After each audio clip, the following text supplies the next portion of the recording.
خپل موبایل به کمپیوټر ته څنګه کنورټ کوو. څنګه چې تاسو ته په دې سایټ کې دا ویډیو ښکاري چې زما موبایل سیم ټو سیم بالکل د کمپیوټر په شانتي کار کوي د لیپټاپ په رنګه. نو دا به په کومه طریقه اړو دې دپاره به د کم اپ ضرورت وي.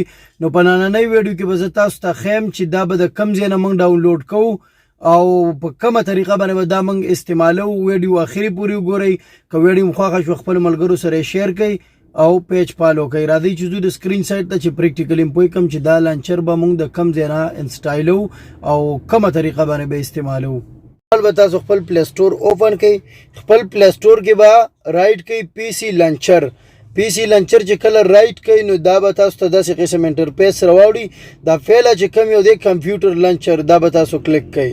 دا چې کله کلیک کوئ نو انسټایل به ورته لیکلی دا به ډایرکټ انسټایل کوي. لږ شان ویټ په ورته وکړئ لوډینګ کوي. نو چې ویټ ورته وکړئ نو دا 12.44 MB دی نو دا زر انسټایل کیږي.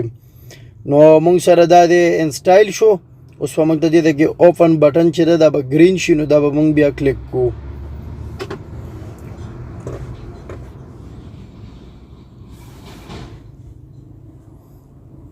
لږ شانتې لوډینګ کوي اني اوس وشو نو دا موږ څه کوو اوپن به یې کوو.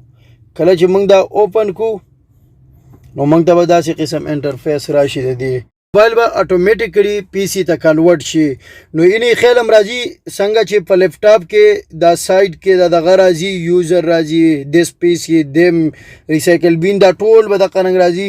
بیا چې تاسو کله خپل دغه اوپن کوئ نور آپشن پکې راواړوئ نو په دې کې خیال هم راځي سکایپ هم پکې راځي فیسبوک په دې سایټ کې چې تاسو ته راکم ښکاري جیمیل کیمرا فوټو واتساپ بیا پکې لاندې یعنې دا سایټ ته وګورئ دا ټول سیسټم چې دی دا به کمپیوټر ته اټومیټیکلی کنورټ شي.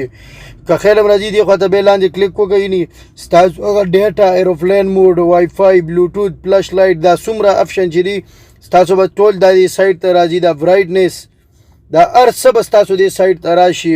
یعنې لاندې پکې هغه سټارټ بټن چې ووهئ یعنې دا دغه به پکې راشي. نو ډېر ښکلی ایپ دی دا او موبایل سیم بالکل کمپیوټر ته کنورټ کی. که د چا زړه غواړي چې زموږ موبایل د کمپیوټر ته کنورټ کړی شي نو بالکل تاسو د پی سی لانچر انسټایل کړئ نو موبایل به پې بیا ډایرکټ لیپټاپ ته کنورټ کیږي. او که بیا تاسو غواړئ چې موږ دا بیرته ختمو نو په ډیره ایزي طریقه باندې هم ختمیږي. دا څه ګرانه پکې نشته مشکلاتو. خو د دې نه مخکې لاندې وګورئ دې سایټ ته پکې دا میسیج راځي بیا پکې کم کانټیکټ فون نمبر چې دی دا پکې راځي. نو ټول آپشنز پکې راځي. او که بیا غواړئ چې موږ دا ختم کړو واپس موږ خپل موبایل دغه ته کنورټ کړو کم خپل موبایل اپس چې دی خپل موبایل لانچر چې دی نو هغې ته بیا ډېر په ایزي طریقه باندې کنورټ کولی شي.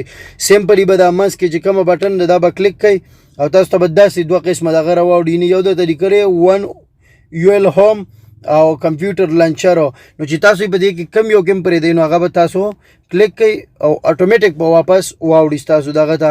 او که بیرته یې بیا راړوئ چې واپس یې بیا موږ راواړو زموږ دا خوښ دی نو لاړ به شي حقه کمپیوټر لانچر به کلیک کوئ او هغه به داسې لږ قسم لوډینګ وکړي. لوډینګ نه بعد به اټومیټیکلی ستاسو موبایل بیرته کنورټ شي پی سی ته. که ویډیو مو خوښه شوله خپلو ملګرو سره یې شیر کوئ او که په پیج باندې نوي وئ نو پیج فالو کوئ او ښکلي ښکلي کمنټس وکړئ. انشاءالله ملاویږو به په داسې قسمه بله ویډیو کې. الله فامان.